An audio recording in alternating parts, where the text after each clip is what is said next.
প্রশ্ন করা হয়েছে মুতা বিয়ের ব্যাপারে ইসলামের দৃষ্টিভঙ্গি কি।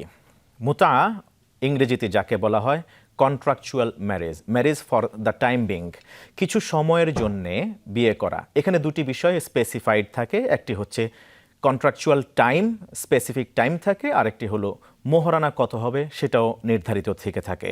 নির্ধারিত মোহরানা পরিশোধের পর নির্ধারিত সময় অতিবাহিত হওয়ার পরে অটোমেটিক যে বিয়েটি শেষ হয়ে যায় তালাক ছাড়াই, সেটিকে বলা হয় মুতা বিয়ে। এই মুতা বিয়ের অবস্থান সম্পর্কে যতটুকু ইতিহাস থেকে জানা যায়, ইসলামের পূর্ব যুগে, ইসলাম আবির্ভাবের পূর্বে সামাজিকভাবে এই মুতা বিয়েটির প্রচলন ছিল আরবে।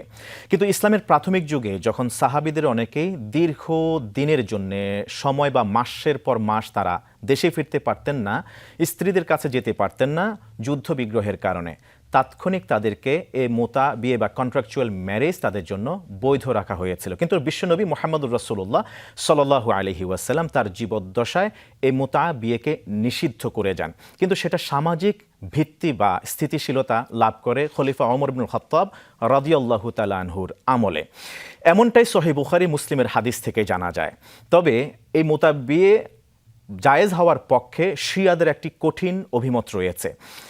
সুন্নি এবং শিয়া মতাদর্শের লোকদের মাঝে যে মতানৈক্য রয়েছে, যে মত পার্থক্য রয়েছে, তার মধ্যে এটি একটি মুতা বিয়ে।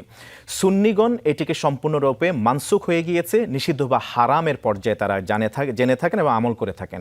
আর যারা শিয়া মতাবলম্বী আকীদা পুষ্ট, তারা এটাকে এখনও বৈধ মনে করেন। তারা দাবি করে থাকেন ওমর ইবনুল খাত্তাব রাদিয়াল্লাহু তাআলা আনহু যে মুতা বিয়েকে নিষেধ ঘোষণা করে গেছেন, নিষিদ্ধ করেছেন, সেটি তার নিজের কারণে করেছেন কিংবা নিজে থেকে স্বপ্রণোদিত হয়ে করেছেন। আল্লাহ রাসূল সাল্লাল্লাহু আলাইহি ওয়াসাল্লাম কিংবা কোরআনে কোনো ভার্ডিক্টের মাধ্যমে সেটিকে নিষিদ্ধ ঘোষণা করা হয়নি। যাই হোক, শিয়াদের মতাদর্শ তাদের এটা জায়েজ, কিন্তু সুন্নি মতাদর্শ, বিভিন্ন মাযহাব, ইসলামিক থট এবং ইসলামিক স্কুল অফ থট এবং যারা মুসলিম রয়েছেন তাদের মতে যে এই মুতা বিয়েটি আসলে বৈধ নয়, এটি জায়েজ নেই। এখন কোনোভাবেই এই মুতা বিয়ের কোনো কারণে, কোনো ইস্যুতে, কোনো সৌজন্যে এই মুতা বিয়েকে এখন আর বৈধ মনে করেন না ইসলামিক স্কলার্সগণ। সেজন্য আসলে আমরা প্রত্যেকেই আসলে ইসলামের দিকে ফিরে আসি, ইসলামের মৌলিক নীতির দিকে ফিরে আসি। আল্লাহ সুবহানাহু ওয়া তাআলা আমাদেরকে আল্লাহ রাসূল সাল্লাল্লাহু আলাইহি ওয়াসাল্লামের প্রতিটি কথা, প্রতিটি আমল এবং মনসম্মতি নির্দেশনাকে মেনে আমল করার তৌফিক দান করুন এবং সাহাবীদের রেখে যাওয়া আদর্শকেও মানার তৌফিক দান করুন।